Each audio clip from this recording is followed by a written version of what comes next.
How do writers grab our attention and keep it for the rest of the film? Thrilling action, complex characters, a gripping plot. Whatever they do, it should happen in the first 10 pages. Now that we have your attention, subscribe to Studio Binder and click the bell to see what we do next. Now, let's hang 10. Today, an audience doesn't have much patience. Whatever the art form, a viewer expects to get drawn in quickly. Industry players are inundated with scripts, so getting them to read yours can be hard. If an executive isn't grabbed by a screenplay within 10 pages, they will likely put it down. It's not fair, but it's the truth. Someone has been changing my marks. What a horrible place this is. It's not fair. The first 10 pages are crucial. These pages must establish one or more of the following story elements: tone, characters, setting, theme, and stakes. Let's look through these elements, beginning with setting the tone. I snap his neck!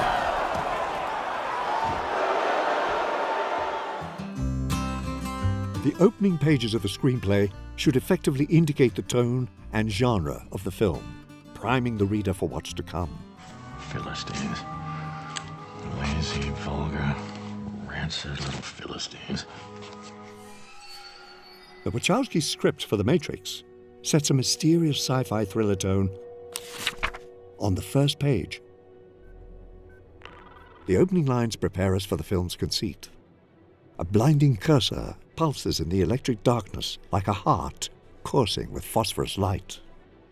Computers have a life of their own. Yeah. Is everything in place? The dialogue builds intrigue. A mysterious plan is in motion. You like him, don't you? You like watching him. Don't be ridiculous. We're gonna kill him. You understand that? Morpheus believes he is the one. Do you? It doesn't matter what I believe. And someone is listening. Did you hear that? Hear what? Are you sure this line is clean? Yeah, of course I'm sure. I better go. Monty Python and the Holy Grail is an absurdist masterpiece. Now stand aside, worthy adversary. 'Tis but a scratch. A scratch? Your arm's off. No, it isn't. Well, what's that then? This is established from the very beginning. The troupe writes out the credits, inserting comedic subtitles as they go. This not only indicates to a reader that the film will be funny, but that it will also play with the cinematic form itself. Nothing is outside the scope of their satire. The first scene follows a similar subversion. The scene heading and the superimposition of England AD 787 quickly transports us to medieval times. And the sound of hoofbeats in the mist builds anticipation. The reveal that the sound is coming from a servant with 2 half coconuts is another laugh line and furthers the satirical tone.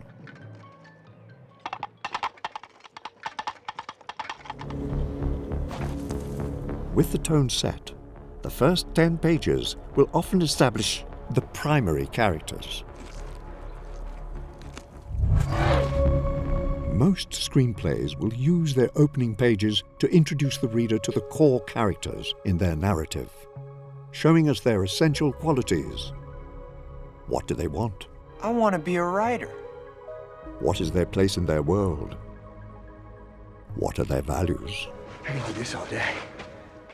These introductions differ depending on the type of narrative being told. The Babadook opens with a life-changing moment for the protagonist, a car crash which killed her husband. By beginning with the accident, writer Jennifer Kent signals to the audience that Amelia is haunted by her husband's death. And though it's manifested by a struggle with the Babadook, Amelia's true journey is coming to terms with her grief. It's all right. It's all right. It's all right. Shh. Marriage Story, meanwhile, focuses on the relationship between two protagonists. To emphasize this, writer Noah Baumbach opens his script with dual monologues where his two protagonists lay out extended descriptions of each other. What I love about Nicole, she makes people feel comfortable about even embarrassing things. What I love about Charlie. Charlie is undaunted. The monologues are romantic, but are quickly turned on their head on page 10. As we mediate your separation and eventual divorce, things can get quite contentious. In his opening pages, Baumbach has established his characters and their relationship, and the audience is primed to see how this family will navigate this massive change. And so that as you come apart, you're reminded that this is a person you had great feeling for, and maybe still do in many ways. Not all protagonists have to be likable, but the audience needs a reason to follow them anyway. In their script for Fargo, the Coen brothers introduce us to the anti-hero Jerry. I'm Jerry Lundegaard. He isn't likable, but the beginning builds enough interest in his convoluted plan that the audience wants to know what happens next. You want your own wife kidnapped? Yeah. As Fargo's opening shows, the first 10 pages are also where a writer can establish the setting. Setting is vital to give a reader a sense of time and place in their opening pages. Martin McDonagh does this with his opening lines for In Bruges, writing, "Various shots of the empty, cobblestoned, otherworldly streets of Bruges, Belgium. It's winter, and a freezing fog covers everything. The Gothic churches, the narrow canals, their odd little bridges. We could be in any period of the last 500 years. We happen to be in the present day." This focus on location from the very beginning tells a reader that, as the title indicates, Bruges is a centerpiece in the story. The protagonists are stuck in this city and will have to find different ways to exist within it.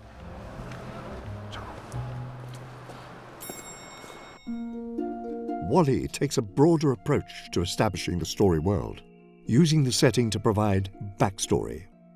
Writers Andrew Stanton and Jim Reardon begin with the wide expanse of space. Their description scope slowly narrows as they write, going from distant galaxies, constellations, nebulas, to a single planet, drab and brown. They then describe the planet's surface, before settling on a single avenue of trash.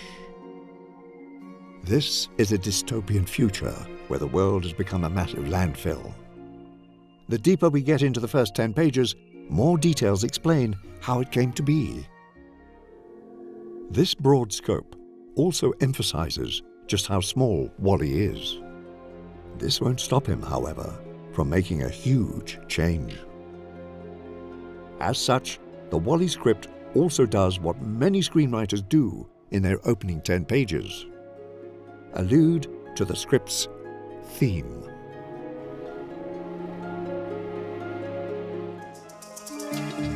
Most great first 10 pages will hint at the larger ideas a movie will be tackling. Honoring your parents sounds great, but if you take it too far, well, you might forget to honor yourself.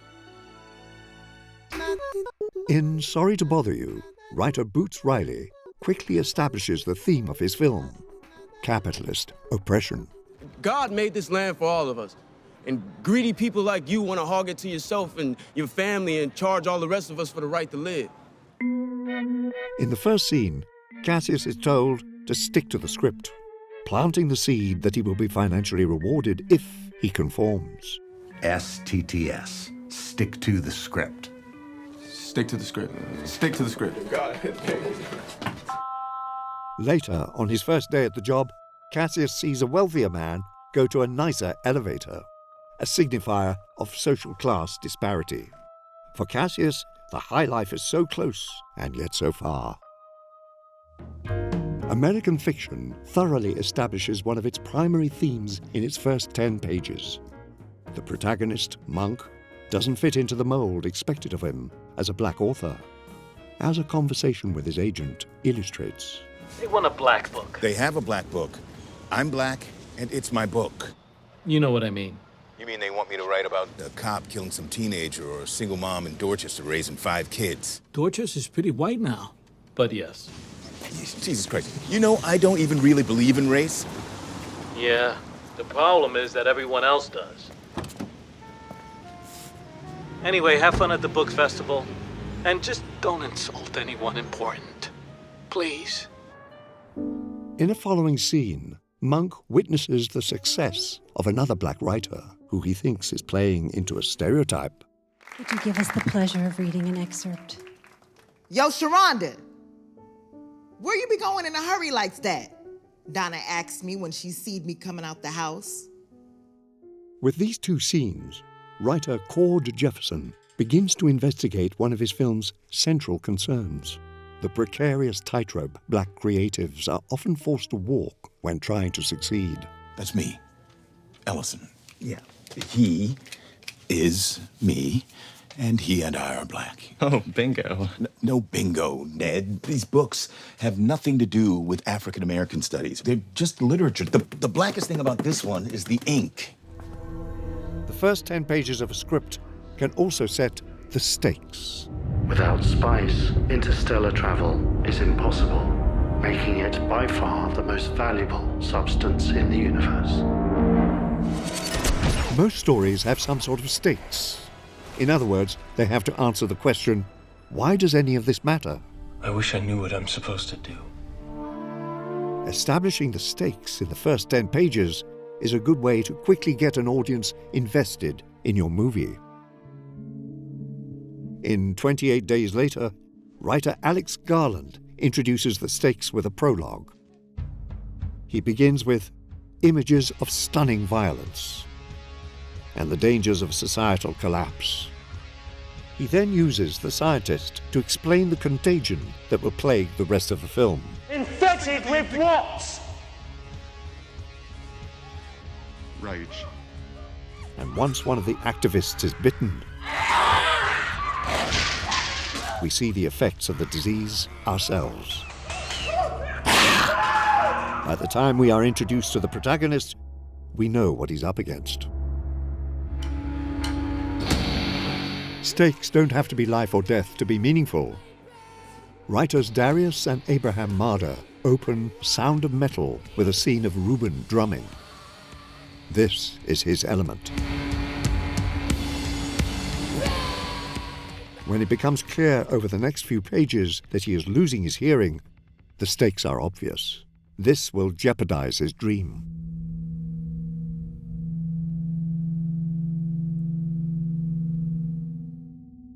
But the Marders also establish more subtle stakes by establishing Reuben's relationship with Lou.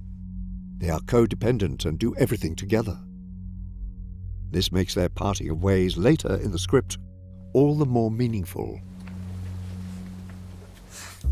Now, let's look at an opening 10 pages using all the techniques we've discussed. Alexander Payne and Jim Taylor's script for Sideways. When do we drink? Now.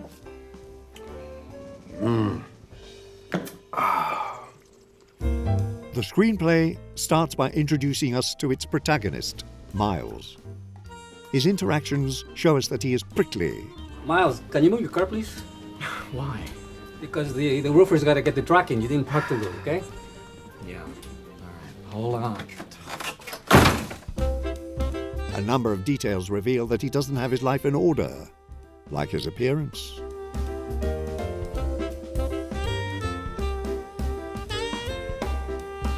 His car is described as 12 years old and starts fitfully.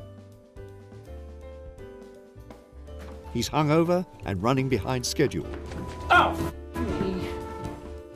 But he's also an intellectual who neglects automotive safety. The other primary character, Jack, is introduced on page 4, though his bowling shirt, shorts, and flip-flops were changed for the shoot. His wardrobe still signals his laid-back demeanor. It also shows us that he doesn't fit in with his fiancée's family. Honey, we don't really have time for that because we gotta hit the road. It's just gonna take... Payne and Taylor also establish settings that further characterize our leads. First, they describe Miles' home as a hideous apartment complex in San Diego. Jack is associated with the blandly palatial suburbs of Rancho Palos Verdes. The juxtaposition between these two worlds reinforces how different the two characters are. These opening pages indicate the tone of the film as well. It is a subtle and irreverent character study, not going for obvious punchlines, but rather finding humor in everyday interactions. We're thinking maybe you went the wrong way. You went to Tijuana, Right. and they don't let you back. Yes. I had to bribe them. Meanwhile, Miles' conversation with Jack establishes some of the themes the film will tackle. Miles lacks self-confidence tied to his struggles getting published. No, it's a long shot, all right? And besides, Conundrum, it's just a small specialty press. Anyway, I'm not gonna get my hopes up. While Jack's lack of appreciation for rare champagne hints at his selfishness. Jack, that is a 1992 Byron. Right. It's really rare, okay? I've been saving it. All right. Please I don't won't open it. No! it. Jack! These hint at the film's core concern, how two vastly different men struggle with maturity, honesty, and respect. You know, I've stopped caring. The hell with it. I have stopped caring. As Miles and Jack head to wine country, Payne and Taylor hint at what's at stake for these characters. Miles has lost hope in getting his book published and suffers from a lack of confidence. And later, when he is rejected once again, Conundrum's passing. we see the consequences.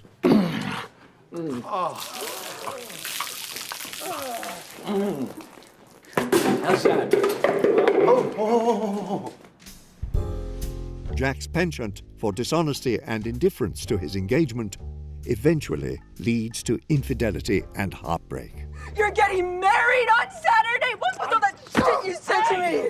Stephanie, stop! I can explain! You said you loved me! I do! I hope you die! Stop it! As such, Sideways' opening pages set up much of what's to come, while also hooking the audience. Pinot Noir? Mm-hmm. How come it's white? Oh, Jesus. Don't ask questions like that up in wine country. They'll think you're some kind of dumb shit, okay? Just tell me. The first 10 pages of a script are arguably also its most important pages. Hey, wait, let's just sit with what we heard. They can establish tone, characters, setting, themes, stakes. When done right, they can get an audience on board for the rest of your film.